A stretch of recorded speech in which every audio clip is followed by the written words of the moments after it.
नमस्कार विद्यार्थी मित्रांनो. लक्षद्वीप अकॅडमी तुमचं सर्वांचं सहर्ष स्वागत. मित्रांनो, ज्या विद्यार्थ्यांना कमी मार्क पडले या पोलीस भरतीमध्ये बऱ्यापैकी जिल्ह्यांचे पेपर झालेत आता, बरोबर ना? आपण आता 15 तारखेला जवळपास 30 एक जिल्हे होते. नंतर आता पुणे शहर झाला, त्यानंतर आता आणखीन पण काही जिल्ह्यांचा गडचिरोली झाला. अशा विद्यार्थ्यांना काय झालं ना, कमी मार्क पडले म्हणजे काय, कमी नाही म्हणता येणार, त्यांची टोटल थोडीफार कमी होती मेरिटपेक्षा. अशा विद्यार्थ्यांना खूप टेन्शन आलंय की आपण एक वर्षभर मेहनत केली आणि आपल्याला फळ भेटलं नाही. तर मला देखील वाईट वाटतंय की तुम्ही एवढं सातत्याने अभ्यास केला, एवढं ग्राउंड केलं, त्याच्यानंतरचा आपण प्रश्नपत्रिका सोडवल्या, दिवस रात्र एफर्ट लागू केले आणि त्या दृष्टिकोनातनं काहीतरी 1-2 मार्क कमी पडताय असं कुठेतरी नर्वस वाटतंय आणि एकटं एकटं वाटतंय. तर मला एक सांगायचंय तुम्हाला, हार मानू नका. माझं एक स्पष्ट मत आहे, ज्यावेळी तुम्हाला असं वाटतं की मला अपयश येणार आहे, त्यावेळेस तुमच्या आई वडिलांचा चेहरा डोळ्यासमोर ठेवा. तुमच्यापेक्षा त्यांना जास्त वाईट वाटणार आहे. तुम्ही खंबीर राहा आणि तुमचं चांगलं होणार आहे. हे सुद्धा तुम्हाला सांगतो. तुम्ही मेरिट मारणार म्हणजे मारणार, पोलीस होणार म्हणजे होणार. SRPF हे आपल्याकडे कारागृह आहे, बरोबर ना? SRPF ला पूर्ण पॉवर लावा मुलांनी. मुलींसाठी कारागृह आहे. मला माहिती आहे याचं मेरिट जास्त लागणार आहे थोडं, कारण जागा कमी आहे. मी पण आहे, प्रॅक्टिकलीच विचार करतोय, मी काही नाही असं नाहीये. पण आपण सुरुवात केलीच कशासाठी होती? जर हार मानायची होती तर येणाऱ्या काळामध्ये वनरक्षक आहे, त्यानंतरच्या पोलीस का दारूबंदी आहे म्हणजे एक्साईज डिपार्टमेंटच्या, त्याच्यानंतर भरपूर चांगल्या जाहिराती येणार आहेत सरळ सेवेच्या. मान्य ग्राउंड करू नका. ग्राउंड केल्याच्या नंतर थोडंसं शरीर थकतं, लगेच इच्छा पण नाही. फक्त आता ज्या मुलांची SRPF ची ग्राउंड असेल त्यांनी ते ग्राउंड द्या. थोडं नॉर्मल फिटनेस चालू ठेवा. रनिंग म्हणजे एकदम बंद करू नका. कारण काय ना, जर वनरक्षकची जर ऍड आली तर या वनरक्षकच्या ऍडसाठी मुलींना 3 किलोमीटर आणि मुलांना 5 किलोमीटर इथं आपण पेपर मारतोय इथं. कारण का, तर पेपर हा फक्त किती मार्काचा आहे? 60 मार्काचा आहे. म्हणजे 120 मार्क असणार आहे. याला किती ना, तुम्हाला 120 पैकी काही 54 मार्काच्या पुढं जे क्वालिफाय होता ते सगळे ग्राउंडला बसणार आहे, बरोबर आहे की नाही? त्यानंतर बघा, दारूबंदी एक्साईज डिपार्टमेंट यांची देखील जाहिरात येणार आहे. इथं पण काय, तुम्हाला 120 मार्काचा पेपर होणार आहे. 120 मार्काचा पेपर, 80 मार्काचं ग्राउंड आहे. इथं आपले भरतीवाले मुलं खूप चांगल्या पद्धतीने चालतात आणि मेरिट देखील मारतात. त्याच्यामुळे हार मानू नका. फक्त दोन्ही ठिकाणी एक विषय ऍड होतोय, तो म्हणजे इंग्रजी ग्रामर, इंग्लिश ग्रामर जो आहे तर हा ऍड होणार आहे. बाकी सब्जेक्ट सगळे आपलेच असणार आहे. अभ्यास सुरू ठेवा. मन म्हणत नाही, ऐकत नाही लॅबमध्ये जाण्यासाठी की नको वाटतंय, पण पर्याय नाहीये.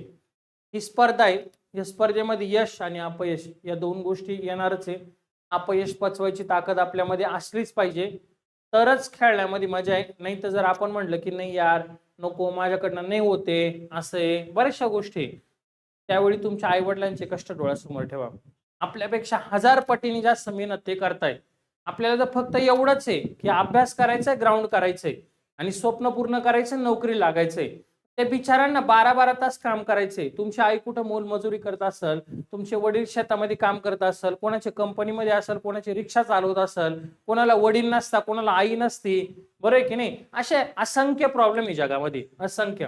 पण त्याच्यावर सोल्युशन हा आहे का आपण निगेटिव्ह जायचं? नाही ना, अजिबात नाही ना. परत उठायचं आपल्याला, परत उठायचं, परत अभ्यास करायचाय, ही जिद्द तुम्हाला ठेवावं लागेल, तर तुम्ही यशस्वी होताय आयुष्यामध्ये. पोलीस भरती म्हणजे सर्व काही नाहीये, बरोबर ना? पोलीस भरती म्हणजे सर्व काही नाही. तुम्ही याच्यापेक्षा चांगली पोस्ट मारणार. पोलीस चांगलीच पोस्ट आहे, 1000 पटीने चांगली आहे, बरोबर ना? पण तुम्ही अधिकारी पण होऊ शकता. फक्त काय ना, स्वप्न चांगले ठेवा, जिद्द ठेवा. हार अपयश आलं म्हणून लगेच खचून जायची काही गरज नाहीये. टार्गेट ठेवा. ह्या भरतीला तुम्हाला 80 मार्क पडले, ठीक आहे, 80 मार्क कमी नाही, खूप चांगले मार्क आहे. एखाद्या विद्यार्थ्याला 70 मार्क पडले. आता पुणे शहरचा पेपर आहे, त्या ठिकाणी मॅथ रिजनिंग थोडंसं होतं, वेळ खाणारं होतं. आता जे 90 मिनिटामध्ये जे तिथं बसताना हे त्यांनाच माहिती. काही काही जे घर बसल्या असताना लॅबमध्ये बसून पेपरले सोपा होता, पेपर काहीच नव्हता, मी असतो तर 90 मारला असता, त्यांचं ऐकू नका. ते मूर्ख लोक राहतात.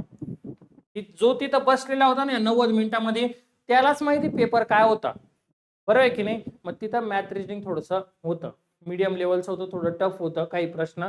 त्याच्यामध्ये बऱ्याचशा विद्यार्थ्यांचे मार्क गेलेत, बरोबर आहे की नाही? मग त्या दृष्टिकोनातून तुम्हाला 70 पडले, काहींना 80 पडले, असे मार्क आलेत. म्हणजे कमी आहे का? नाहीये, तुमच्या मेहनतीचे, हे तुम्ही कष्टाने केलेले.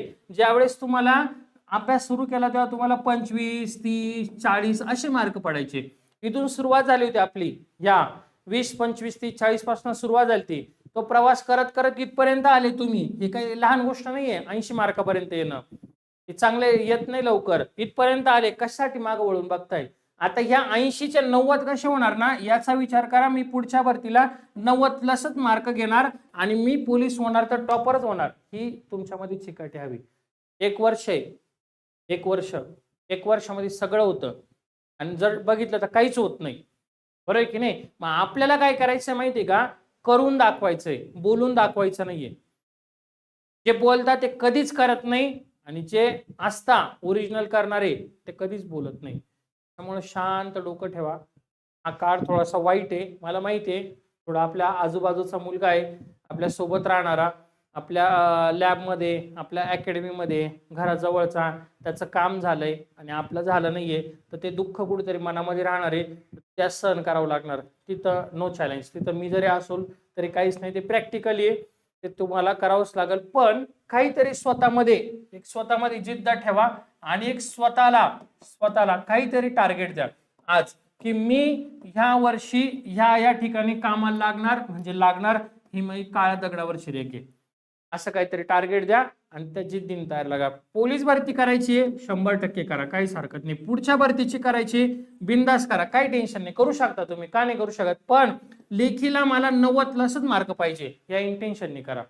मी वर्दी बॅच आणलेली आहे, 1 वर्ष कालावधी. माझ्यासोबत तयारी करायची असेल माझ्यासोबत करा, काही हरकत नाही. एकदाच फी द्यायची, परत फी द्यायची गरज नाही तुम्हाला 12 महिने.